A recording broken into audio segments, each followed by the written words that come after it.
নজর রাখবো ত্রিপুরা, সেখানে সিপাহীজলা সংরক্ষিত বনাঞ্চলে উদ্ধার পচা গলা মৃতদেহ। এলাকায় তীব্র চাঞ্চল্য ঘটনায় ত্রিপুরায় অন্যতম পর্যটন কেন্দ্র তথা সংরক্ষিত বনাঞ্চল সিপাহীজলার গভীর জঙ্গল থেকে এক অজ্ঞাত পরিচয় ব্যক্তির পচা গলা মৃতদেহ উদ্ধারকে কেন্দ্র করে ব্যাপক উত্তেজনা ছড়িয়েছে।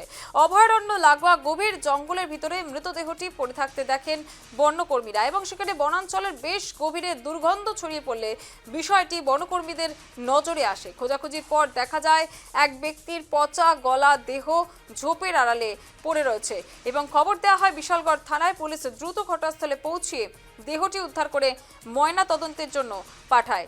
একেবারে যে ছবি উঠে আসছে সিপাহীজলার সংরক্ষিত বনাঞ্চল, সেখান থেকে বিস্তারিত জানবো এই বিষয়ে সরাসরি চলে যাবো। আমাদের সঙ্গে রয়েছেন আমাদের প্রতিনিধি ভূপাল চক্রবর্তী।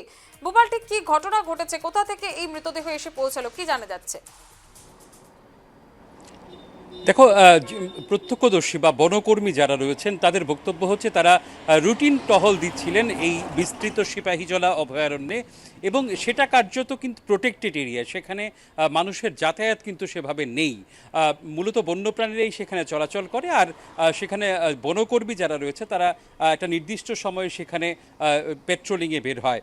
তো পেট্রোলিংয়ে বের হবার পরেই কিন্তু তাদের নজরে আসে যে সেখানে একটি মৃতদেহ পড়ে রয়েছে, পচা গলা মৃতদেহ। তারপর স্থানীয় পুলিশে খবর দেওয়া হয়েছে, তারপর বিশালগড় থানার পুলিশ এসে মৃতদেহ উদ্ধার করে এবং ময়নাতদন্তের জন্য পাঠায়। পুলিশের অনুমান করা হচ্ছে যে গত মাস দুয়েক আগে এই দেহটির বা এই ব্যক্তির মৃত্যু হয়েছে। এখন পুলিশ খুঁজ দেখছে যে এই মৃত্যুর পেছনে আত্মহত্যা দায়ী নাকি একে খুন করা হয়েছে, কারণ তার দেহ থেকে কিন্তু মাথাটা আলগা হয়ে আছে এবং মাথাটা একটু অন্যদিকে অন্যত্র মানে রয়েছে।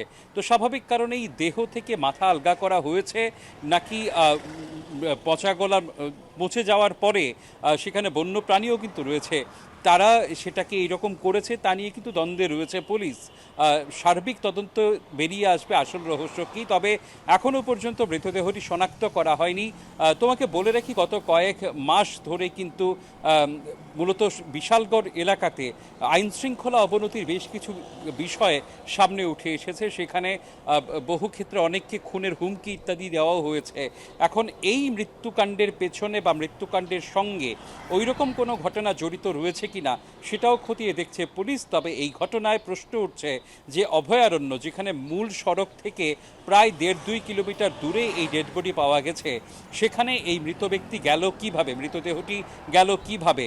কারণ সেখানে কিন্তু সাধারণ মানুষের যাতায়াতের উপর পুরোপুরি নিষেধাজ্ঞা রয়েছে, বাইরের দিকে তারকাটার বেড়া রয়েছে।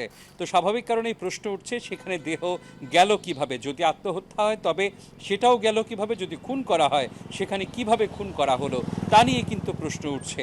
শ্যামাশ্রী, একেবারে ভূপাল, অনেক ধন্যবাদ। এতক্ষণ সরাসরি ছিলেন আমাদের প্রতিনিধি, আমাদের সঙ্গে ত্রিপুরা থেকে ভূপাল চক্রবর্তী। এবং যে ছবিটা উঠে আসছে সিপাহীজলা সংরক্ষিত বনাঞ্চল, সেখানে পচা গলা যে মৃতদেহ উদ্ধার হয়েছে তা মনে করা হচ্ছে আনুমানিক প্রায় 2-3 মাস আগের মৃতদেহ। ঠিক কিভাবে মৃত্যু ঘটেছে, স্বাভাবিক নাকি অস্বাভাবিক মৃত্যু, গোটা ঘটনা তদন্ত করে দেখছে পুলিশ।